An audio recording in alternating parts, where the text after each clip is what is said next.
Well, hey there, everyone. I am live with, well, I guess 2/3 of the Lionesses are live. Right, Adrian? It's nice to see you this Thursday late afternoon for me.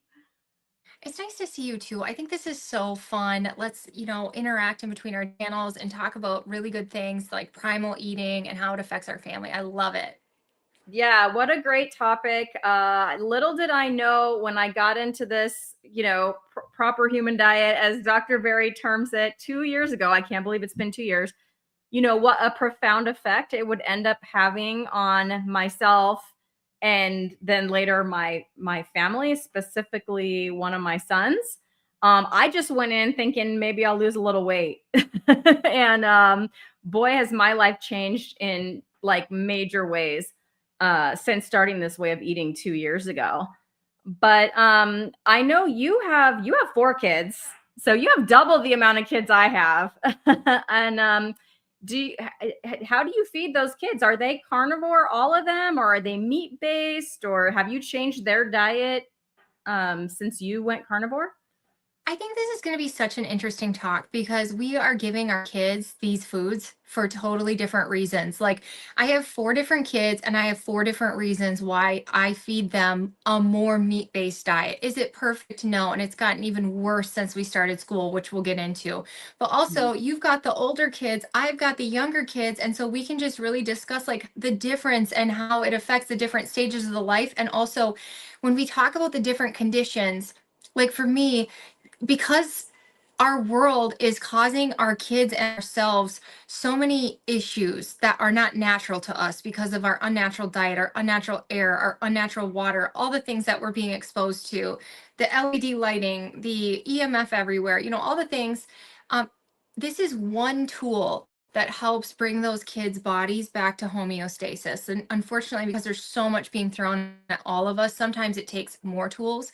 But tonight we'll talk about why this is a really base tool. Start here. This is a great tool. Give your kids more meat, and we'll talk about why. Yeah, like I hear you on all those other things. And I think that, if I turned off all of the LEDs and the EMFs and all of that, who knows, maybe there would be even more improvement.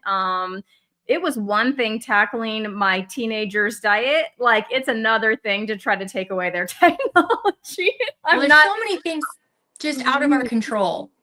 100%, 100%. So I am a little bit envious that you discovered this with, your 2 younger ones are so young still. And I feel like, to some extent, if I had been able to start when my son was younger, because he has changed, tremendously in this last year.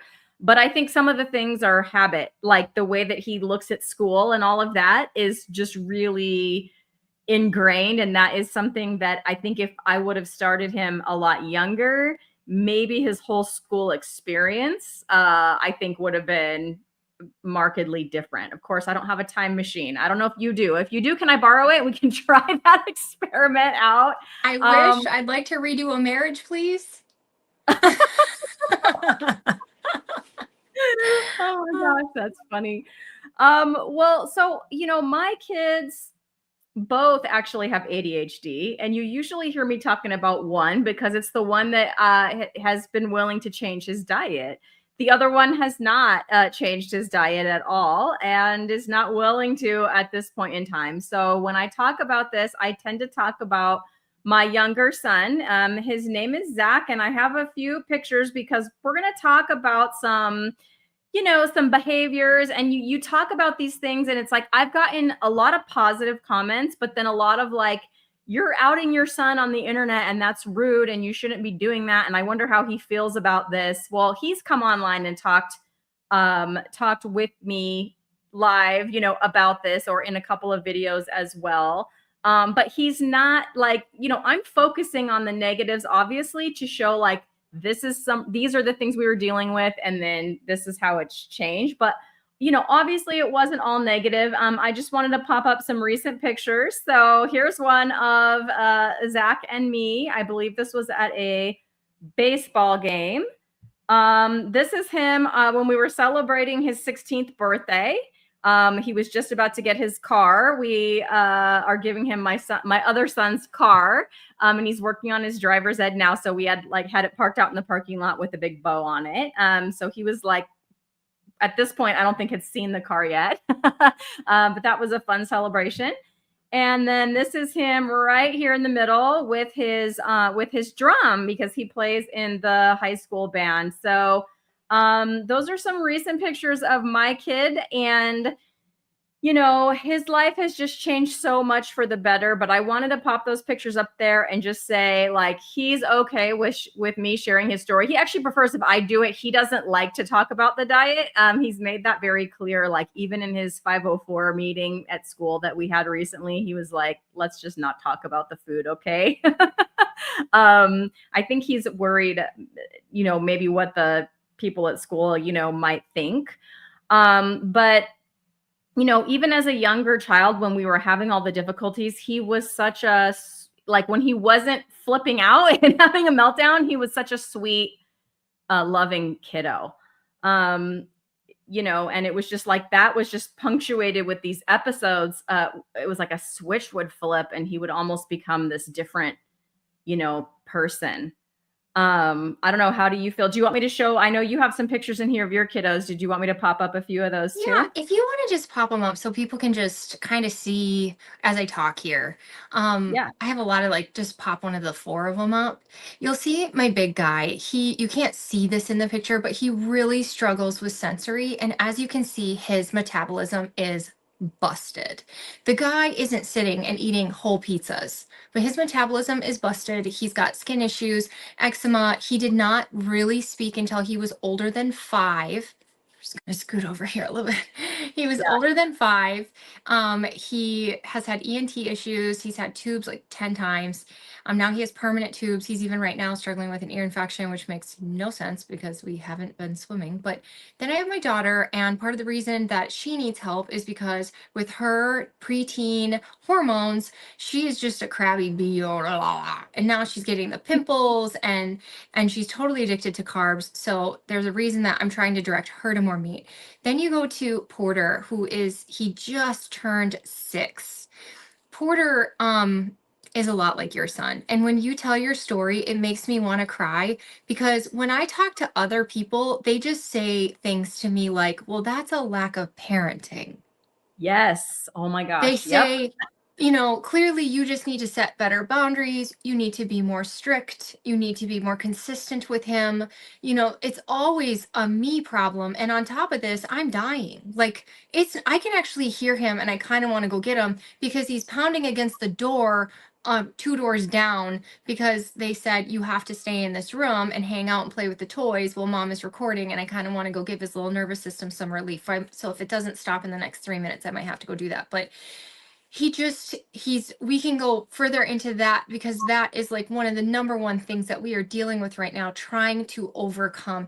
And I personally think for him and maybe for David, it's going to need more tools. Like us moving into this home that doesn't have any water damage. Well, it didn't until we moved in, but that's another story. It's been a big deal for Porter. He's been, I would say, at least 50% better, if not closer to 80% better since we moved into this home. So we can go into those boys because they have so much in common. And it's just so important that boys like that you are not inflaming them with plants, with processed foods, with chemicals and unnatural things. They're already disrupted and their body just needs some rest. Their body just needs some nourishment. And this is just a really important tool for boys like that. And then my littlest, he's part of the reason I'm carnivore because we birthed him at home and the midwife said, I said, hey, I have a history of preeclampsia, anemia, just incredible weight gain, infertility, no milk supply. I went on and on and on. And she said, oh, you need to eat salt. You need to eat a bunch of red meat, eggs, and butter. And I was like, what about the rest? And she was like, if you have room. But she was like, Mhm. I want you to be nourished. What I wish I would have uploaded, but you guys are all probably glad I didn't, is Vollmer's placenta. Is despite me getting the most horrific case, they were going to ventilate me of COVID while pregnant with Vollmer. He came out a good size and his placenta was purple and red. It was like so alive. It didn't die off like some issues that happened with that horrible, horrible virus. And then after that, learning after him with my autoimmune condition, his first foods were meat. He mostly ate meat, meat, meat, meat, meat. And to this day, he's mostly meat, but then we've let him be babysat here and there, and then they add the foods in, which we'll get into that topic soon. So anyway, I have lots of reasons. To me, it is a base mechanism to help the kids. And I just think of their brains. Their brains don't need seed oils. Their brains don't need chemicals. Their brains don't need Doritos. Their brains need animal fats. Their brains need butter and eggs and red meat. Their bodies need that nourishment so they can grow strong bones and get tall. Have you heard about the thin skull thing? No, I have not, but can I tell you my younger son has caught up in height to my older son in the last year?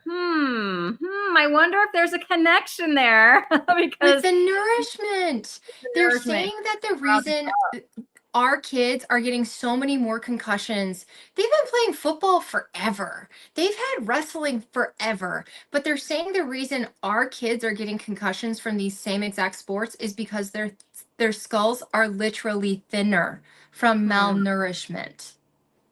That's interesting. I don't doubt it. I know what I see as a teacher, a 25-year veteran teacher.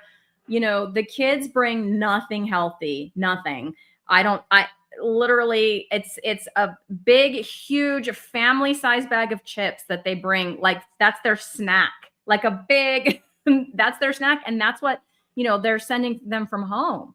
Not to mention that most of them are eating, the cafeteria food, which is with all the stuff you just said, with the seed oils and the highly processed and the plant-based, highly processed plant-based food is basically what they're being fed. And then what they're bringing from home is definitely not any better. It's like just the very processed stuff from those center aisles of the grocery store. It's, Takis and Gatorade. Yes, Every day, Takis. every When day, I every day. went on vacation, the teacher messaged me, said, Porter's having a horrible time since you were gone. Like he's reverted. And she said, and in his lunchbox today were 2 donuts and a bag of hot Doritos. And I was like, because I was gone and my husband was in charge. I love Mm, him, but yeah. yeah, he's not necessarily on board with it, and that stuff is around. Yeah, that's one of the blessings. I mean, it's like a blessing and a curse. It's a double-edged sword, right? So my son is older. He's not so dependent, and so it's like now that he knows what to do, if I'm not there, he can go grab himself. He knows how to make his carnivore pizza pockets. He can just go do that, or he knows what's there. So even though we have, food that neither one of us eat in the house, because like you, my husband is very, standard American type person in his diet, and my other son as well. He doesn't go for that stuff anymore, and he used to. He used to eat it right along with all four of us, right? Used to eat that stuff, and even though it's still there, it didn't take long, and he just doesn't go for it anymore. He'll just reach for the stuff he knows he can have, or if there's nothing that he feels like he can do on his own, he'll ask me to, make me some eggs or something, right? So he doesn't even ask or try to get away with eating the other stuff. It's really been amazing to see, that lack of struggle. It's like his body knows, like now that he's switched to eating that, his body knows, and he doesn't even want the other stuff. But I want to talk about what I mean when I said struggle, because like you said, you have a son, basically 10 years younger than mine, but it's like looking at a little twin in the behaviors of, the things that they both would do. So my son used to have a really hard time following any directions from any adult, and it started in preschool. He probably did it. His great grandma would babysit him before he went to preschool, and honestly, I think he would give her a really hard time, and she just wouldn't tell us. In retrospect, I think that was happening. So I didn't know that it was happening. But then when he got to preschool, and it's like not a family member anymore, and I'm getting this like we're having to pick him up and carry him to the office multiple times a week, because by the end of the day, he was like on the floor, rolling around, screaming, kicking, yelling, and, you know, basically having a major meltdown.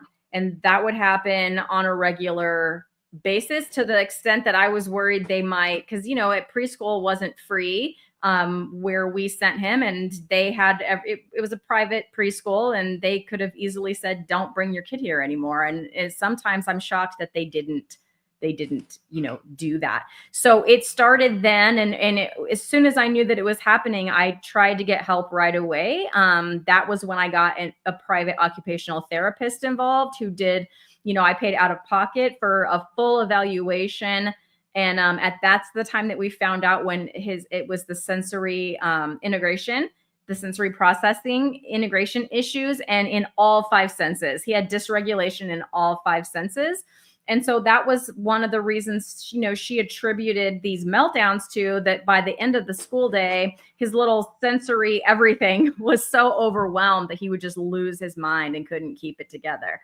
You know, but it was later on that, you know, the ADHD diagnosis happened in about 3rd grade. And so that also, you know, that can be on a spectrum, right? But it was so severe with it was all of the emotional dysregulation, and the meltdowns and the constant, like, you feel like you're just walking on eggshells all the time, because just saying, hey, go brush your teeth and get ready for bed could like trigger this World War III level event where holes were made in closet doors. Because he just would, you know, just get so mad if you tried to say, it wasn't the initial go do that thing. It was when you'd ask him to go do it, and then he wouldn't do it. And then you'd remind him, and then the anger.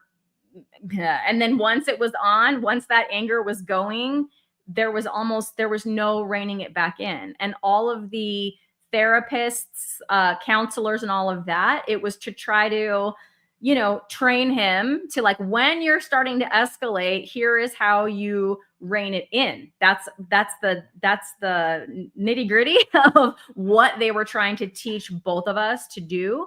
And we never had success. And so we're talking, I had the same comment, Adrienne, and from family members. Like, I had a very painful event in my own family with my family members, you know, telling me that it was my parenting, my bad parenting. And I spent hours every day trying to find strategies, putting money into experts and specialists and doctors and everything else to try to find a solution. And I just never, ever looked at diet, because none of the experts, at least to this point, have said that diet is a thing. I am going to put a link into the chat right now. This is to an interview that Dr. Georgia E. did on Diary of a CEO. And if you go about an hour in, she does this whole thing on ADHD. And he even says, like, you know, the mainstream, they don't tell you diet. They don't recommend diet. They just say there's really not enough information, so don't even try it. And Dr. Georgia Ead's answer is beautiful when he says that, because she talks about those stimulant medications, they do, for the people they work for, they work well, but is that really what you want to do to a child? You know, put them on these stimulant medications with these potentially, you know, super harsh side effects, when even though there's no studies yet, and she has 2 slated for this year, ketogenic diet and ADHD, in adults, mind you, but, you know, 2 studies slated through 2 different universities that she's going to be involved in starting up this year. So I'm very excited to see those results. But as of right now, they don't recommend diet. And back then I wasn't clued into diet, right? At that time in my life, I was just looking at it as calories, right? Like, to me, for me at that point, some M&Ms and a Diet Coke had the same calories as a dinner, so I might as well eat the M&Ms if I wanted them. I had no clue. I was so uneducated as far as the diet end of it. I really was going down all of these paths of, the experts, and none of them said diet to me. And I had no other reason to even look at it. And so, but I will tell you that my son had 3 or 4 of these severe meltdowns, and I mean severe, and they would last for hours. We're not talking a 5 minute, let me just cry for 5 minutes. And no, I'm talking hours, like the entire evening. Because it was usually after school, and the entire evening would be involved in one of these meltdown events. And I use the word event on purpose. Like it was an event. Like that was our night, right? And then we'd go to bed exhausted, and then we'd wake up, and then hopefully the next day there wouldn't be another one. And it was exhausting. It was emotionally just draining. I didn't really have, I went into it thinking, okay, this is something we can fix. But after, 2 years, 4 years, 8 years going by, and there was no changes, the meltdowns up till last year when he started Carnivore, were just as frequent when he was 14 and 15 years old. He was still doing this. And as he got bigger, older and bigger, and he became bigger and stronger than me, there was some serious concerns there about safety in the home and things like that, because he just would lose it and not really be in control of himself anymore. And so it was very, and I saw that coming. So it was a lot of years of like worry and concern over what's going to happen as he just keeps getting bigger and bigger. He's going to outgrow me. And then what? Right. I had that thought constantly on the mind.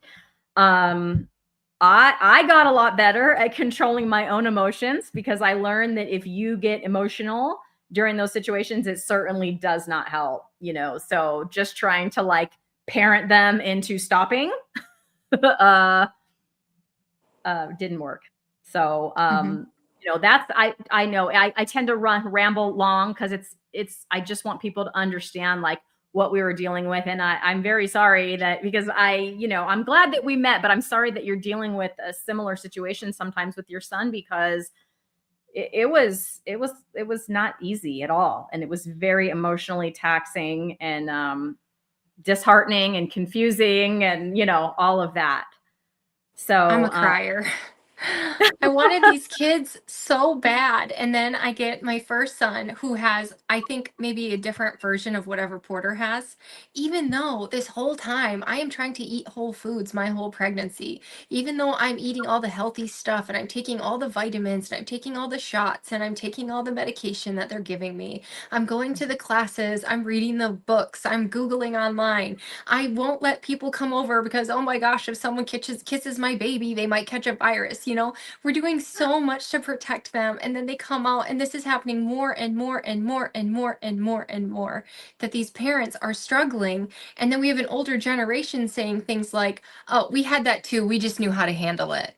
And you're like, you know and it's there's no passion, there's no compassion for these parents who are, there's millions of us, it's not just us, there's millions of us who are struggling and just want to help our kids. That's all we want, is to help our kids and have healthy kids. And like, too, with me, so Porter was born in 2019, so his first year is COVID.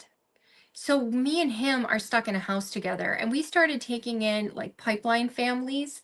And there was one that had a little girl that was just a few months older than Porter. And I thought, perfect, he needs to be socialized. Because I thought maybe the problem was socialization. Maybe that's the problem, because this stupid virus that he just, and I'm a stay-at-home mom. This is my first kid at home.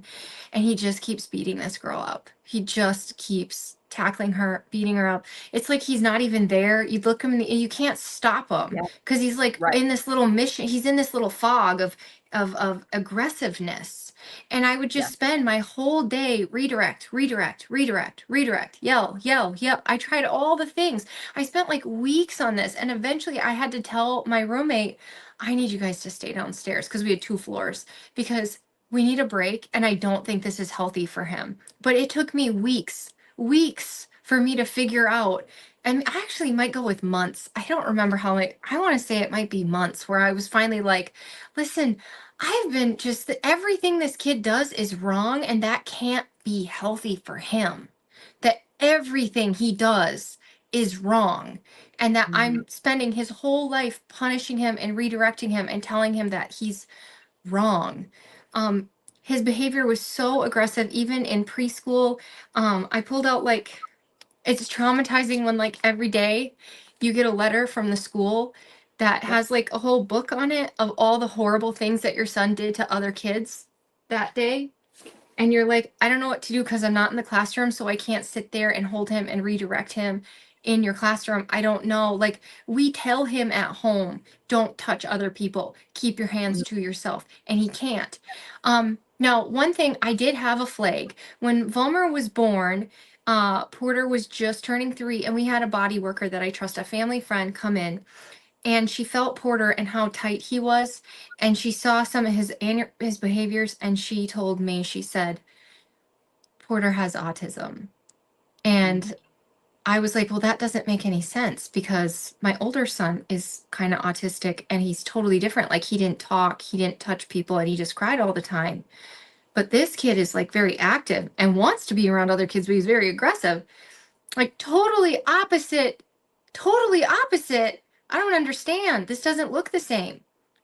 And so I didn't know what to do, but yeah, he has no boundaries. When we go trick or treating, he will literally just run through people's yards and go into their house and then take handfuls. And I expect that from like a 2-year-old who doesn't understand, but like an almost 6-year-old who just doesn't comprehend boundaries at all. Like he wasn't trying to be a bad kid. He just really doesn't understand boundaries.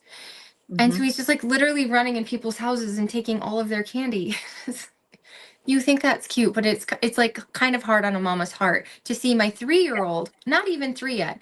He is walking on the sidewalk and saying, trick or treat. And then he gets one piece of candy, he says, thank you. And then he turns Mhm. around and he walks on the sidewalk again. And then you have Mhm. the 6-year-old that's not at the same comprehension of boundary as the 2-year-old. So it's very Yeah. concerning. He has a lot of other, he was very obsessive, like Blippi, Blippi, Blippi, Blippi, Blippi, Blippi. And then when it was Paw Patrol, every single second of every single day was, I want the Paw Patrol tower, I want the Paw Patrol tower, I want the Paw Patrol tower. We couldn't talk about anything except the Paw Patrol tower. And it was like obsessive. You know, there's excitement. I love Spider-Man. Spider-Man's so cool. Let's get a Spider-Man costume. And then there's obsessive. It's totally different. So anyway, and then like you were saying, like an inability to get him to do anything. I mean, to Mhm. this day, I'm still struggling, but it's getting better. But just, you could tell him, okay, put your shoe on, and he won't do it. It's like, I mean, we've actually had his hearing tested because he won't even look at you. He won't even register you're talking to him. You could literally get in his face and say, put your shoe on, and he still won't do it. He can't follow direction. I don't know. It's very weird. And then there's the spinning and the humming, and he always has to make noise, and there's just so many symptoms for this guy. So we have pretty much fed him a very whole foods diet his whole life, but we did switch him to more meat based, and that was going great until school started. And Mm. that's when he, like, I was sending him with his usual, like, we eat a lot of eggs, we eat a lot of steak, we eat a lot of beef sticks. I don't eat beef sticks, but they love beef sticks. I send like yogurt, like high fat, low sugar yogurt. But all of a sudden, once school started in kindergarten this year, we don't have a hot lunch program. It's a small little school, so we have to send our food, and he started refusing to eat the lunches, and so they just, and I just keep sending them. So now I've, adding a little bit more fruit, adding a Quest chip, adding a Quest cookie. I don't want to give him processed foods, but I also need him to eat, and I also don't want to create a thing in his brain of good food, bad food, I'm different. I don't know. Like, we're working on that. We've always harped in. He knows steak is more healthy for him. He knows. He knows he's Mm. going to be stronger. He knows he's going to be, maybe his brain is going to be bigger. He knows that, but he still sees like his friends have like a cookie and a sandwich with bread, and he really likes bread. Back to my husband sending the donuts, just in his defense, like, he was in panic mode. Like, I handle everything. So to leave him and be like, good luck, everyone, and he's got to get kids to 4 different places and lunches, and yeah, he was in panic mode. There, now we've Okay. got all three lionesses on the screen. Hi, Ellie. A few people popped in. Lindy popped in. Hi, Lindy. Brett popped in. Hi, Brett. Nice to see all of you out there. So, my son, gosh, when you bring up those points about going to school and the difficulty, I try to imagine it. And I teach in a school and there's just like junk food every which way. And the kids aren't supposed to share food, but we all know they do. The district has a wellness policy and there's not supposed to be birthday cupcakes, but we all know what happens. The amount of candy flowing through my room on Valentine's Day was criminal. So we all know it's there. So I can't imagine my son being like 6, right? And just like, well, I'm not going to eat that candy. Like if the kids are passing out candy, I can imagine that would be difficult. I think that is a blessing, with my son being, he started at 15 and he's now 16. So I had to ask him. I couldn't just send him a lunch and be like, this is what you're eating. That was the downside of it because he was older. And I got his agreement for 30 days and he really just jumped in with both feet. I did do a lot of recipes. They're on my channel, for things that he doesn't even eat anymore, but like to get him through that transition. So I'm not like, okay, you were eating pizza pockets and Doritos and now you're going to eat ribeyes. Like that is not, that was not going to be successful, especially with his sensory issues. And he had huge, he still has texture issues with the mouth. Like he's very particular about his food and what he will be willing to eat. If something has a different texture that he's like, I made chuck roast, which is one of his favorites, but I put less water in there. So it got this like crispiness to it, which to me seemed like that would be delicious. And he was like, this is gross. Like, I can't eat this. It's weird. It's weird, Mom. So my husband and I finished that off and I made him another one. Like, well, I have to put water and it has to stay soft is my point. And then he'll eat it. So it's things like that still happen. That was like 2-3 weeks ago, with the chuck roast because the texture was crispy and he just wasn't having that. But anyway, I digress. We started him on things like carnivore chicken nuggets that I made myself because he was used to eating, the frozen chicken nuggets.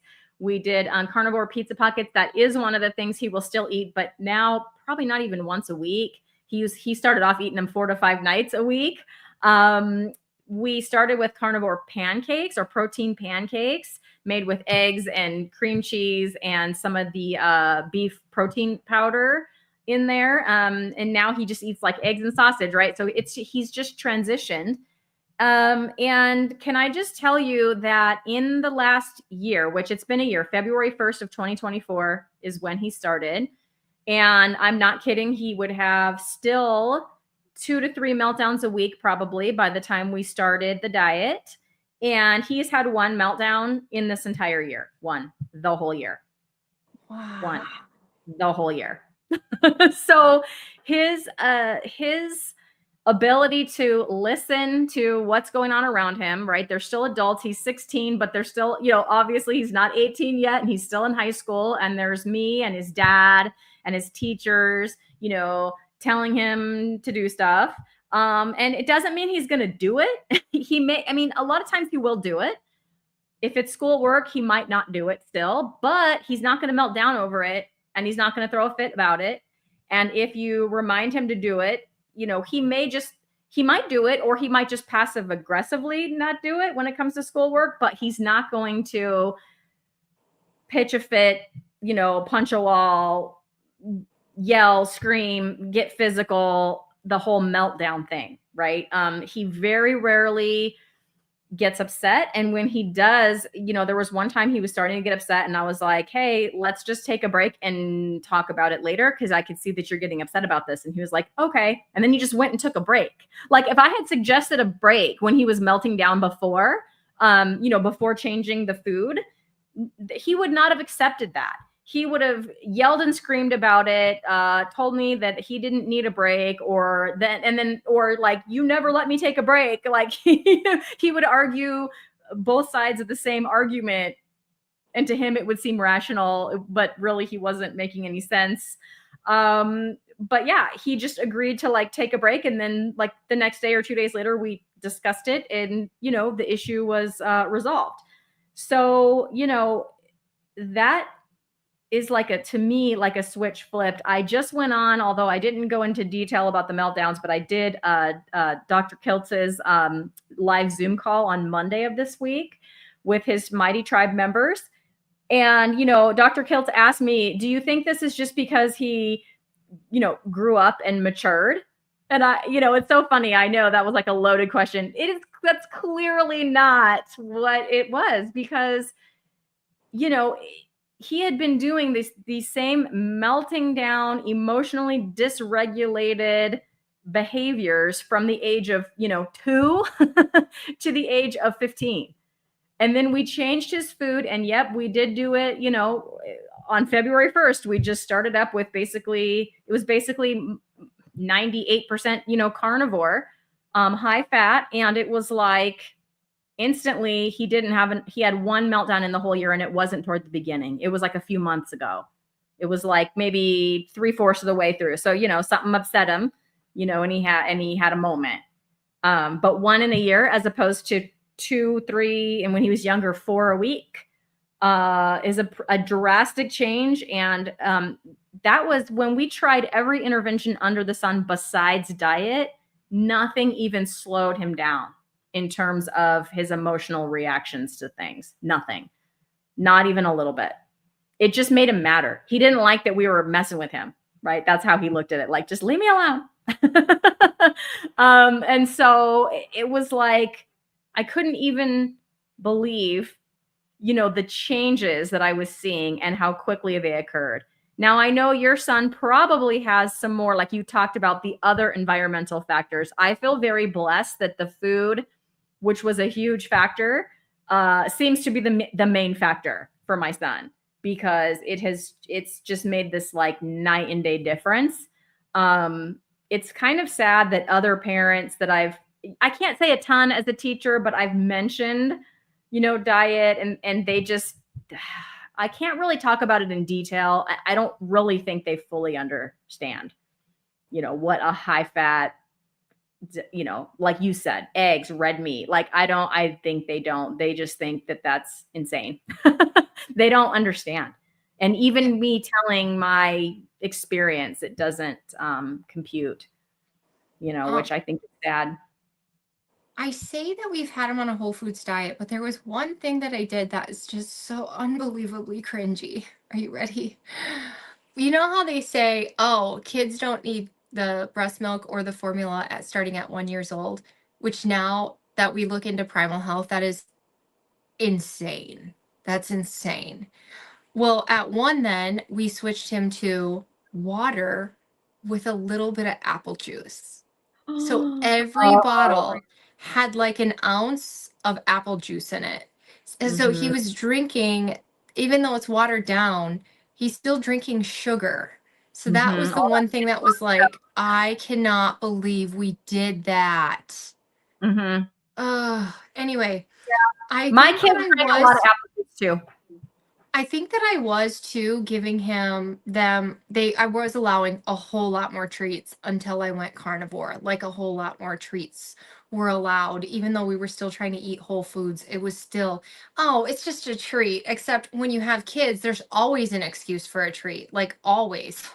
And then all that stuff comes home from school. There's always a party, there's always a birthday, there's always so these days I don't know a night and day difference. However, but adding the food, the problem is when we subtract the problem is when we add other things. So like, he's Mm. having a tough week. Is it because he has a huge bag of Halloween candy or Valentine's candy? Is that why he's having a hard week? And he's all of a sudden spinning, and he's all of a sudden he can't be directed again because he's been eating candy.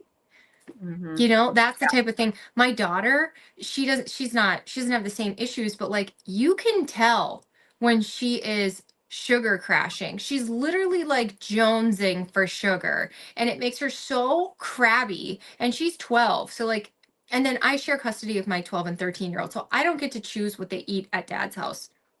Now my 13-year-old, he's probably 250, he doesn't want to be big, and he wants to be smart, and he also wants to please his mom. So eats meat and he loves meat and he chooses it and he eats a lot of cheese. And then I know that this is a little bit inflammatory, but he loves pistachios. So this is like the guy is eating meat, cheese, and pistachios. Like he's not eating pizzas and junk food and he's still struggling. So for him, we need some more tickets. But I wanted to bring up one thing you said, which was, did he just grow up and mature? When we Yeah. moved into this house, Porter, I mean, we've gotten two reports. Either the teacher got sick of writing them or he's doing better.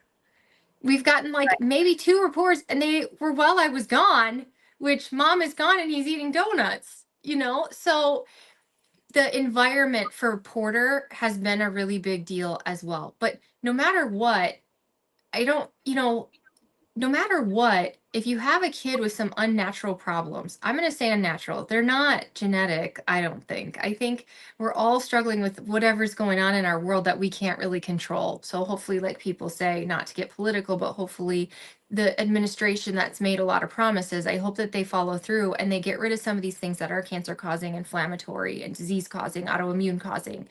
But in the meantime, anyway, no matter what, going back to primal eating, you just can't get a better base than that. And you can go from there. At least you can see when you bring it down to base what could be affecting your kid. Otherwise, you don't know. And you probably just think it's a fluke and it's not fixable.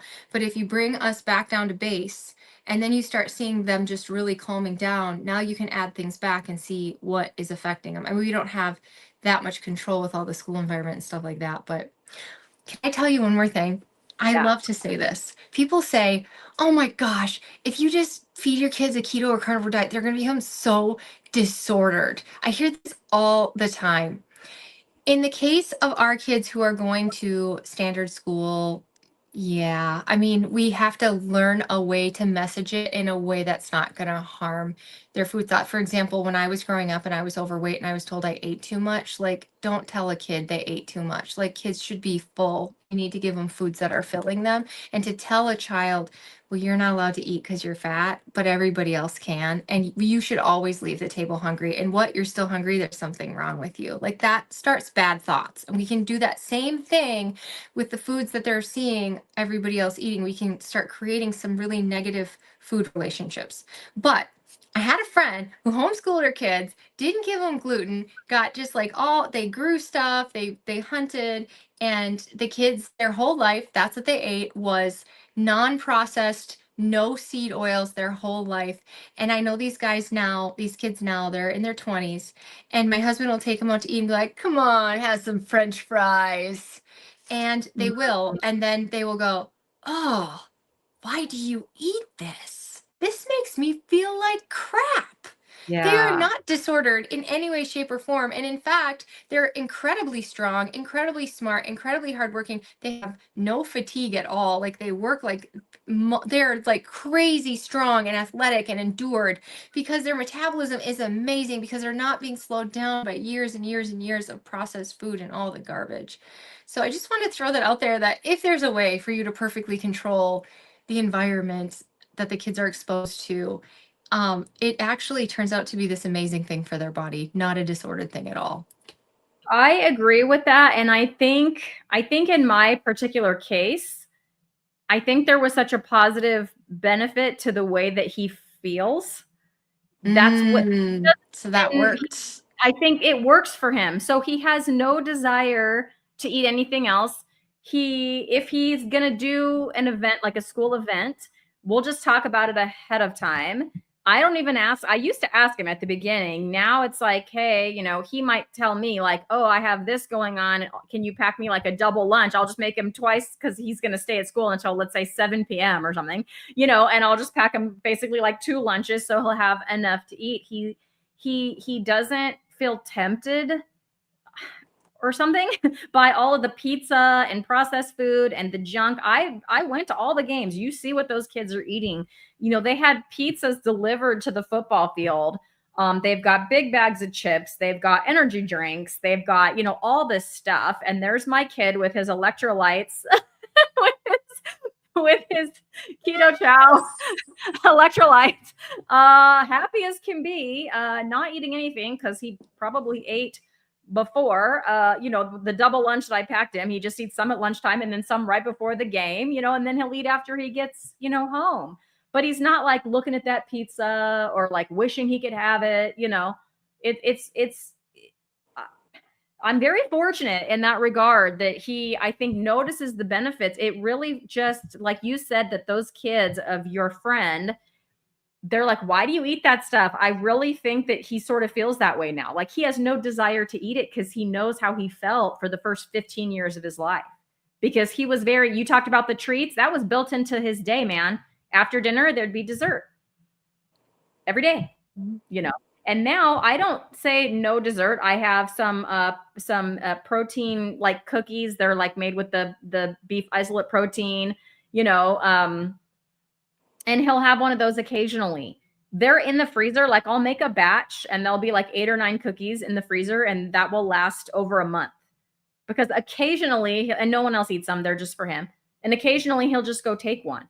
But before this, he was eating like he was just having a giant bowl of ice cream, at not keto ice cream, not carnivore ice cream, like store-bought, processed, not even real ice cream with chemicals and whatever, every night, he would have that, a big bowl of it or whatever. That was usually his go-to thing because like I said, with the texture, but, I think part of it was I was not like, okay, like I said, you're not going to go from standard American, highly processed to like, you're only eating ribeyes, like you're only doing lion. Like we didn't do that. And I'm still not like all you're going to put in your mouth is meat. Like I said, I have those, we went through a process. I even tried like different keto ice creams and he didn't really like any of them because I thought ice cream was his thing. And I got the whole Ninja Creamy. I liked them. I tried them. I'm like, okay, this one's good. What do you think? He didn't like it. And so we kind of settled on these cookies and I just have those for him when he does feel like he wants a treat. He'll go and just take it. It's so funny because they're like, I mean, this is not, you can't, they're maybe 2.5 to 3 inches, across, and he'll just go take one. He doesn't go get a second one. He goes and takes one. And he's just able to moderate like that with that kind of a thing. And like I said, it's made with, I make them, they're clean. There's eggs, there's butter, there's Equip Prime protein powder in there. There is some like some cocoa powder, some sweetener, and then some sugar-free like chocolate chips. And that's basically what they're made of. But I've never said you can never have anything sweet ever again. Like that's not going to work for him. And I think he was able to switch his metabolism very quickly, because he was so young and he didn't have a chance to completely wreck it, like I did. He eats anywhere from 2 to 3 times a day, depending on what he's doing. Like on a school day, he'll eat 3 times because he's up early, right? So I'll make him breakfast. It's usually eggs and sausage. Lunch is like a beef, a grass-fed beef sausage and some cheese chunks and some pepperoni. And then dinner is like some chuck roast or some chicken thighs or some picanha. But then like this week, we have off the whole week. We haven't been at school this week. And he'll just eat twice a day because he sleeps in a little bit and he'll eat like a big thing of eggs. He'll have a bigger breakfast, like more eggs, right? But he won't eat till 10 or 11 in the morning. And then he'll eat dinner just whenever he gets hungry. I always have, like right now, there's chuck roast in there. He'll just go heat himself up some when he gets hungry. I think it helps that, although probably for family reasons, I know like sit down at the dinner table. My family did that. We don't really do that. My husband works afternoons and evenings. He won't even, I won't see him tonight. He leaves at like 1 in the afternoon and then gets home after I'm in bed. So our schedules don't like mesh up to all eat together. So it's kind of like you just eat when you're hungry around here. And I think that helps. And so he'll eat either 2 or 3 times a day, depending, but that just kind of happened naturally. He doesn't really snack. Like he used to. And let me tell you, the kids at school eat like 6 times a day because heaven forbid, and we now have breakfast served at school, but it's like not first thing in the morning. It's like at 9:30, so a lot of them eat before school, then they eat at 9:30, then they eat at lunchtime, which is like 11:45. And then right after school, especially we have 2 different after school programs, which they feed them a snack. That's the very first thing they do. So at 2:15, 2:30, whatever, it probably takes a little time. Probably around 2:30, they're fed a snack. And then who knows what they do when they get home. But I know for sure at school, especially if they come to our after school programs, they're already being fed 3 times a day. Plus they're bringing stuff from home. And they've already eaten at least 3 times by the time it's, 2:30 in the afternoon.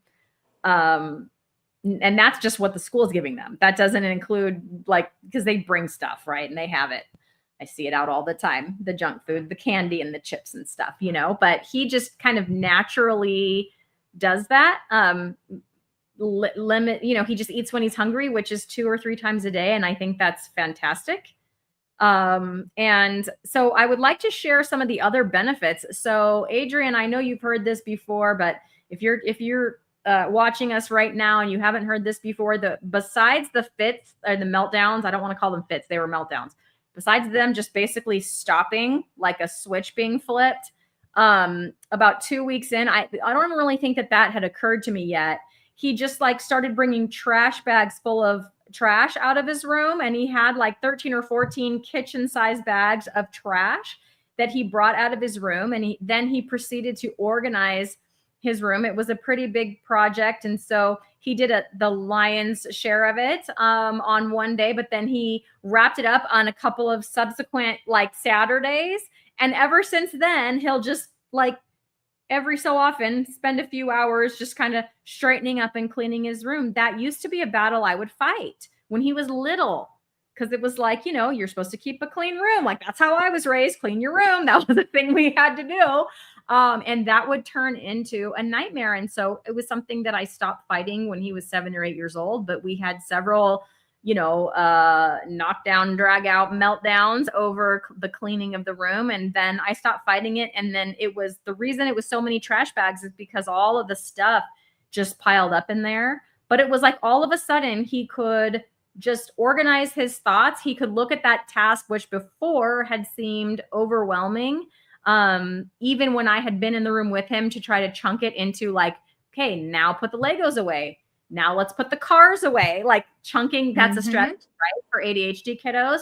He still just he would just sit there. He would just be looking at all the stuff and just be overwhelmed and not be able to do it. And without me telling him, I didn't tell him, I was just sitting on the couch minding my business. And here he comes, with all just bag after bag after bag. And he was able to actually throw it away. Whereas before, he would not let me throw anything away. I had to sneakily throw stuff away. And if he discovered that I had thrown it away, he would get really angry. And I'm talking about stuff that wasn't it was a box that something came in. And heaven forbid I should throw that box away. Other people would consider it trash, right? And he wanted to hold on to it and not let me get rid of it. And he was just able to discern okay, these things are trash, these things I'm keeping. His room is now organized under the bed. There's not anything under his bed. His closet is clean. All those places used to be crammed full. He couldn't even hang clothes in his closet because it was as high as it would stack in there.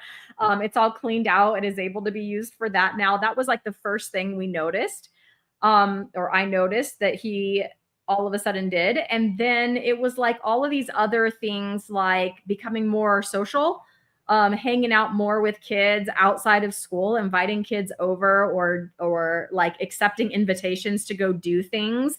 He's never done that his whole life. And all of a sudden, now he's I could probably count on one hand the amount of invitations he accepted from the time he was, little till the time he was 15. And now he's done multiple things over the last year, everything from school dances to trick-or-treating with friends to just, I'm going to go over to so-and-so's house and hang out.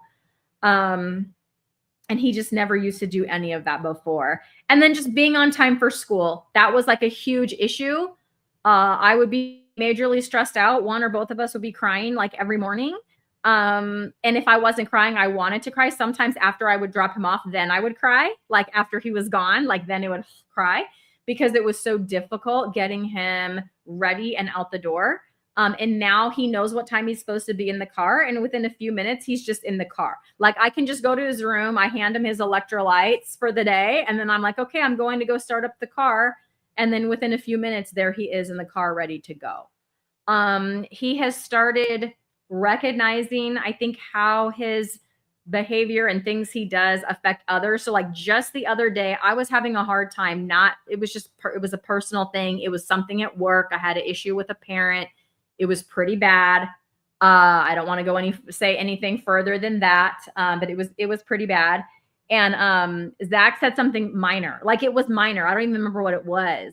But because I was already emotionally raw from this other thing, I think he just looked at my face. Like I wasn't crying and I didn't like snap at him or anything. But as he was getting out of the car, he turned and looked at my face. And I think he just noticed that I was upset. This is so crazy to me because this has never happened before in his life. And then he said, like, I'm really sorry, Mom. I didn't mean to make you feel bad. And he has never been able to recognize the emotions of others and then go, oh, like, oh, they're feeling Yes. bad. Like I need to try to make them feel better. Like what? I mean, it was so like, then I wanted to cry because he said that to me. Right. He brought me a flower on Valentine's Day. That stuff never happened, and it's just all these like loving gestures. Cause like I said at the beginning of this, Yes. pictures of him, he is this loving kid, right? But none of that could ever come out. And it was always overshadowed by these incidents and whatever was in his brain, like not allowing him to let that stuff show. And now, that's not the first apology. Like he would never apologize. He has called me every name in the book and without ever apologizing for it. And now, like, he didn't even really do anything wrong, but he saw that I was upset and he was worried that maybe he caused that and with the apology. Or like he was 3 minutes late coming to the car. Sorry, I'm late, Mom. Like he could be 30 minutes late and blaming me. Yes. He could be 30 minutes late. Like, I'm not going to make it to school on time. My fellow teachers would have to take my class for the first few minutes of PE because I wasn't going to get there on time because of him. And he would be blaming me like it's my fault that he wasn't getting dressed and he wasn't, coming to the car. And that's totally switched. Like if he's even a few minutes late now, it's like, sorry, I'm late. He'll tell me like, oh, I couldn't find my glasses. Sorry, or whatever. And it's just like calm.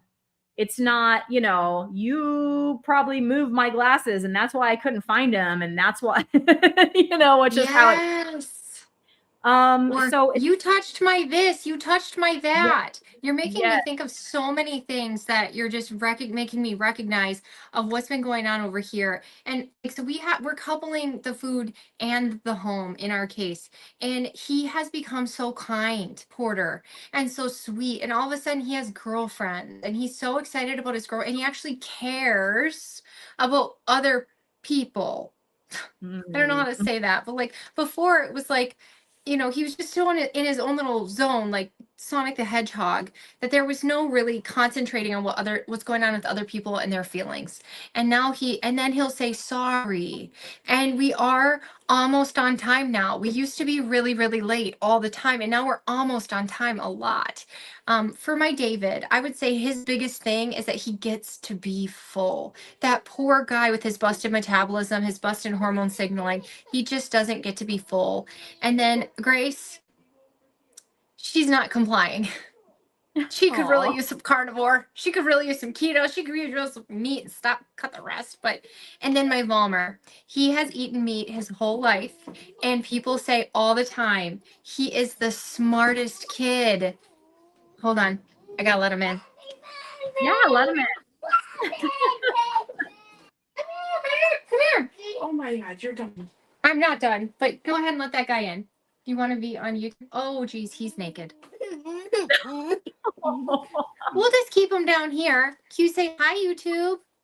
Hi. He is just the smartest kid. He was the easiest kid to potty train. He can have full conversations with you. He can tell you all about fishing. Have you ever gone fishing? Yeah. What did you catch? A shark. You caught a shark. He's creative. Shay. So there's no doubt, at a minimum, it is a tool in the toolbox that just, it's a baseline. It's got to be there. It's such a good one. If you're feeding your kids chemicals and carbohydrates and it's causing them sugar crashes and insulin resistance that's inflaming their whole entire body, it's not going to help them feel better, be successful. You know, if your kid's real brain foggy, this can really, really help. If your kid's got skin issues, this can really help. If your kid's got weight issues, this can really help. It's a baseline tool for so many things. Let's just go back to some primal eating. You know, other things we do with the kids, we try to, when it gets nice out, it's like -40 right now.